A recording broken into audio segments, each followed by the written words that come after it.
Welcome to Morning Coffee and Mimosas. I'm Christina. And I'm Joe. We are a father-daughter duo. We come here Sunday mornings, but you can come here anytime you please. We banter about life, about business, and we do it over coffee and mimosas. Good morning. Good morning. You know, I was just listening to that opening. Oh, yeah? We're brilliant. Well, aren't you modest? No, I was just You're listening. so humble, Dad. I know. As the song went like, ding, I am ding, so ding. sorry, listeners. I just ruined this opening, but Yeah, go ahead. Explain just yourself. when the song goes, you know, in the middle part, it kind of goes down, and your voice went down. You timed the way you did the opening with the music perfectly. Well, thank you. Thought I would say that. I don't know that that's brilliance, but I'll take it where I can get it. It's brilliant.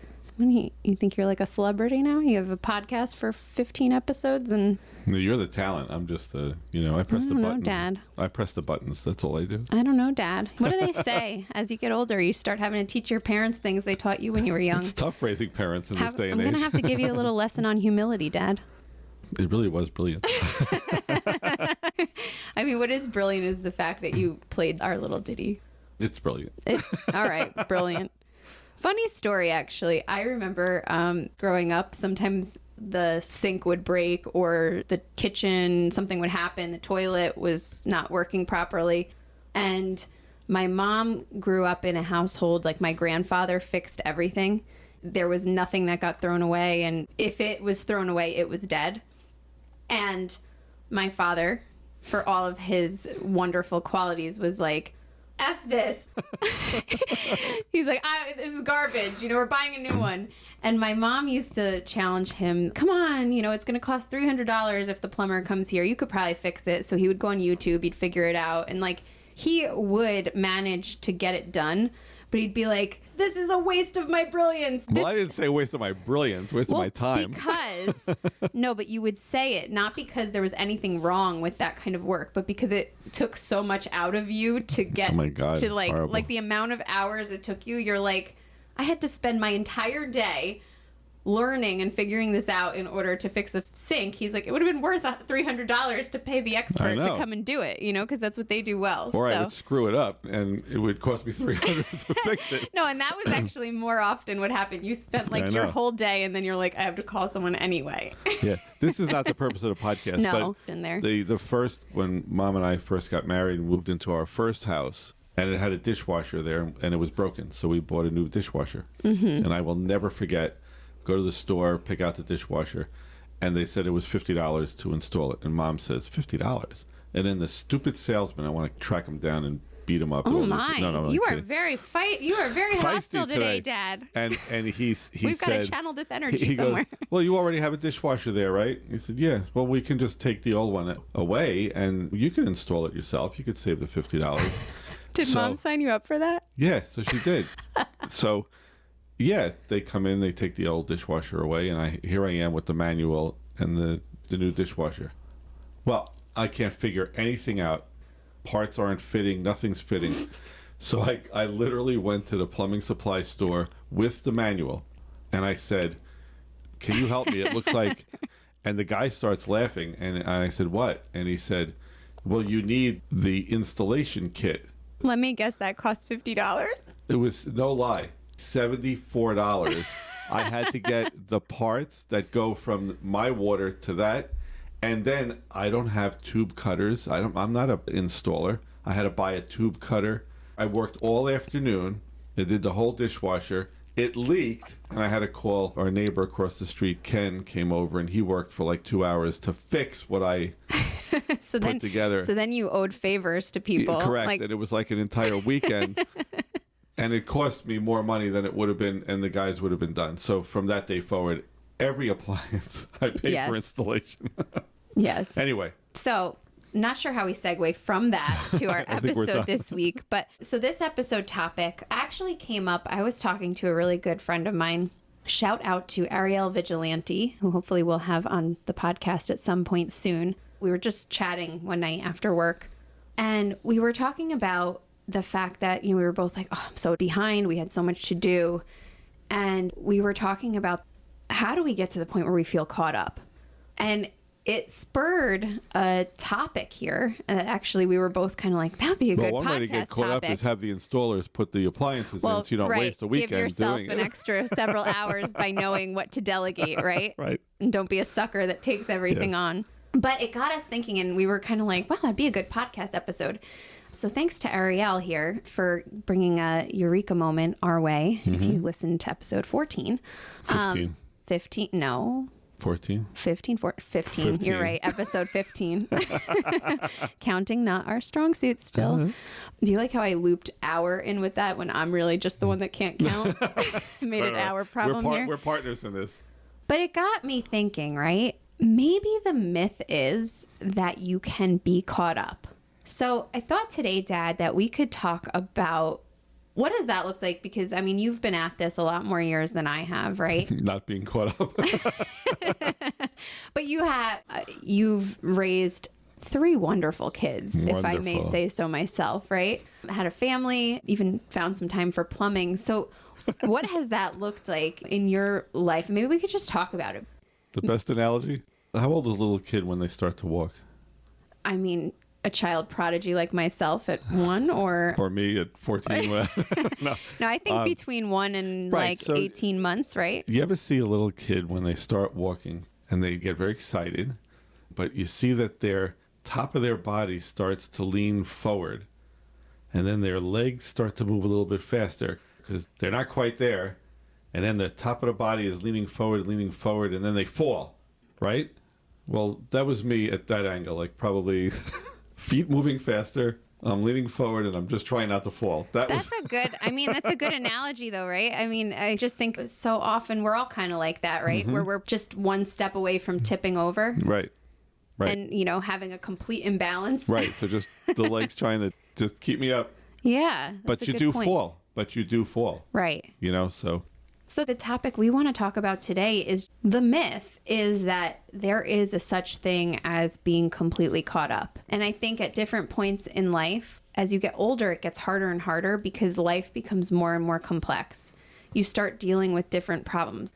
Were we caught up when we were young? Yeah, probably, because all you had to worry about was, your parents basically had everything, mapped out for you. Or Right. I shouldn't Or say that homework generally, right? Right. But talking from my own personal experience, I was very lucky because you and Mom basically made it very easy for me to be a kid, show up and manage my responsibilities. right, and then you had homework and you had a bunch of time for that. It's Right. relative. And I certainly didn't do that too well, but it's all relative, right? But as you get older, all of a sudden, you have all these other things, obligations, responsibilities, things that are taking up space in your brain. Everything, all the balls that you have going in the air as you have a family and as you have maybe as you get older and, you deal with parents with ailing health. All of that becomes complexities that become more and more challenging to keep up with and Right. manage. So considering that maybe the myth is that you are ever caught up, how do we manage to that? Well, the first thing I'll say is I think caught up is a time-based statement. Well, hopefully I don't ever want to be caught up because then I'm dead. Well, true, right? Right. What's left? Correct. So am I caught up today? Am I caught up for my responsibilities this morning or this afternoon or today? That's one concept, right? And I think you're right. And it's all about managing maybe commitments and priorities and getting to the point where you're willing to say enough is enough, right? You are as caught up as you can be in this moment, and you've caught up on the things that have to happen. I think maybe it's also depending on the season in your life, really being introspective and thinking about what part of your life gets first billing. Right? Is that the first billing? No, you're right. isn't that And kinda- what could be delegated, either delegated to someone else or delegated to another point in time. Well, I'm right, just going to because- put this off. I think back to when Benny, my dog, was sick. And I don't have kids, so that's just a whole nother magnitude. But when my dog was sick, I had less energy to dedicate to work, sometimes mental energy, right? And if I had looked at just that period of 6 months and how I was showing up, I did the best I could, but was I like super, super proud of that? No. But I was proud of like how we were able to show up for Benny at the time. And that was the most important thing during that time. So it was like I did what I had to do for work, and I moved the needle forward where it needed to. And other areas like friends and stuff, I didn't see people as much. We didn't spend time going on vacation and going away and enjoying things. But we showed up for our dog when he needed us most. And reprioritizing and refocusing and making sure that you give yourself the space to show up right at the right seasons of your life for the right people or part of who you are, I guess. I don't know. That was maybe a lot, but... Yeah, no, it makes sense. A number of years ago, when I started my own business, you know, I'm in the Wayne Rotary Club, and there was a guy in the club, and I'll never forget this. We were at the bar before a meeting, and he said... Back when you were able to drink and then work? Exactly. And he said, you know, how's business? You making money? I'll never forget that. And I said, I said, Bob, I'm busy. He said, I didn't ask you that. I asked you if you're making money. And I said, well, I'm making money. It's hard, you know, but I'm putting a lot of time in and all that, you know, a lot of weekends and everything. And I'll never forget what he said. He said, Joe, you need to do one thing. 8 hours a day, 5 days a week. You need to make the money you need to make to pay your bills, to grow your business and save in 8 hours a day, 5 days a week. He said, because if you're working 7 days a week, 12 hours a day, and you're not making the money you need to make to pay the bills and save money and grow your business, you don't have time for your family. He said, what are you going to do when there's a rush period? Every business has a rush period. Every business has, you know, you get a new client and you need to put all your eggs in and so on. It's kind of like... If you don't have any flex. Right, it's like a balloon. If you're already at full capacity and then something comes up, it's going to pop. And I remembered that. I remember it was like, you know, he didn't, but it's kind of like he hit me in the head and said, wake up, you idiot. You know, you're working hard for what? That's why I always say the delineation between busy and productive are two very different things. Yeah. You can be busy and get nowhere. Right. Or you could actually have time, but use that time really well and get a lot further. Right. So he was basically saying, rejigger, figure it out. Delegate something. Stop doing certain service. Like but he was also telling you in a way, I think it's something like for our listeners, maybe if you're having to put that much time into something, maybe it's not the right thing. Like if you need to spend that much time, and I mean, obviously there's there's nuances, right? Starting up a business takes a lot, and you've got a lot of different things you're doing. Maybe you are putting all your time into it.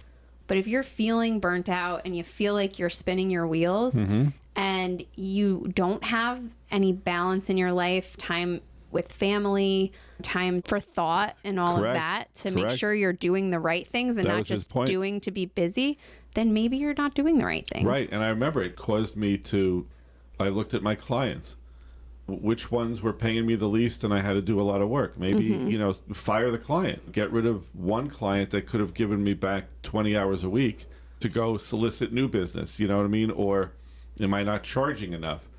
That's causing me to take those clients. It really caused me to evaluate. Maybe I'm going off topic, but I'm not. Good. It's the fact that, to your point about, are we caught up? If you find yourself, as I joked, you know, that I'm the little kid running faster and angling forward, trying to prevent myself from falling, that's the time to step back and evaluate all of the things. Am I in too many clubs? Am I socializing too much?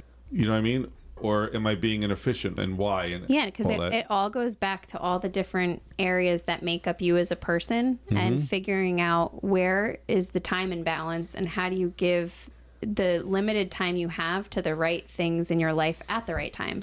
Because it's like, okay, what are the things that can go? Sometimes I look at my schedule and say, well, you know what? If I don't sit and watch a TV series, then I'll be able to wake up earlier on Saturday morning and get something done.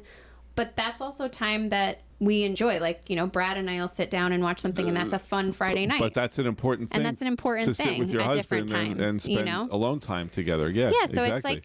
I think it's just thinking through all of those things. And actually, when we were having breakfast this morning, we were talking a little bit about this, and Mom brought up a good point, something that Warren Buffett, recently shared as far as his approach to scheduling. And he shared that he schedules time for just thought. He schedules time for family, getting his hair cut. So you may need to look at your entire day and literally schedule it out down to the time that you're spending on things that are going to allow you to have solid footing. Right. Or if you listen to this episode, I think a message that dovetails with that is every so often, put a time out and think about your schedule, your day. Are you getting frustrated because you have too many things to do? Is it bringing you down? If it's not and everything's fine, then continue on. But I think if we evaluate and question our time investment, where we're investing our time, every so often, it's almost, in a game when they take a time out and they go, hey, listen, we got to straighten this out. You go in here, whatever. Right. We need those course corrections to take place. Yeah, so sometimes you have to do an audit of your calendar, right? And an audit of what you spend your time on to figure out what are the things that actually matter. Yeah, because the worst thing you can do is start feeling down on yourself and feeling like a failure. But then when you evaluate what you think you're being a failure at, you're not being a failure. You're just doing too much right now. Well, and I think that's another thing, like the guilt and the self-doubt and the feeling of being a failure that you can sometimes start to dwell on from feeling like you didn't accomplish enough or feeling like you're always behind or paying attention to what other people are doing and assuming that that's the reality and feeling like everyone else has it together and you don't. Expand the time that you're measuring yourself on. If you look at the end of every single day and say, all right, I sucked today. Like, you might carry that into your next day. Like, look at that with a fresh perspective and measure yourself on a little bit more of a broad scale. A little more evaluative. Like why did I suck today? Well, I sucked today because I didn't. All right, well, that's not the end of the world. And that's I'll okay. Pick it and up. I think, at the end of the day, it's fine to, grade yourself and give yourself, what grade did I get today? Was I an A? Was I a B, C, D, whatever? And then, use that as a way to channel a better day tomorrow. But don't kill yourself over it, right? Everybody has days that aren't their A+ days. Right. And that's normal. And you know what? I'm sure there's somebody that's going to be listening to the podcast and they're going to be like, listen, I am cool as a cucumber, steady Eddie, whatever. That's fine. And, we all aspire to be that. But I think most normal humans have days when they suck a little, right? Right. So don't dwell on it and give yourself a little bit more of a wide net of what you're measuring. So day to day, maybe you had one day that was up, one day that was down, but how did the week look? Or how did the month look? How did the quarter look? And if you were able to move things that were important forward and give the energy that was needed to areas of your family at the right time and work at the right time, able to enjoy yourself a little bit, then overall that's probably a win. Yeah. Good. Anyway, I think that's all I got, Dad. I think you hit the nail on the head. Not that I know how that would happen. That's manual labor, but so the moral of the story for everybody, don't get down on yourself. Don't give yourself too hard of a time. The myth may be that we're ever going to be 100% caught up. We just got to figure out, what does caught up look like for you, and how do you give the right time to the right priority in the right season of your life. Good job.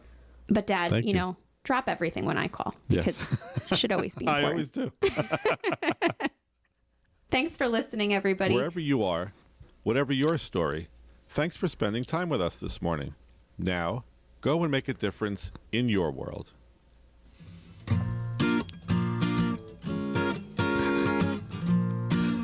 You were ready to reprioritize me during this episode.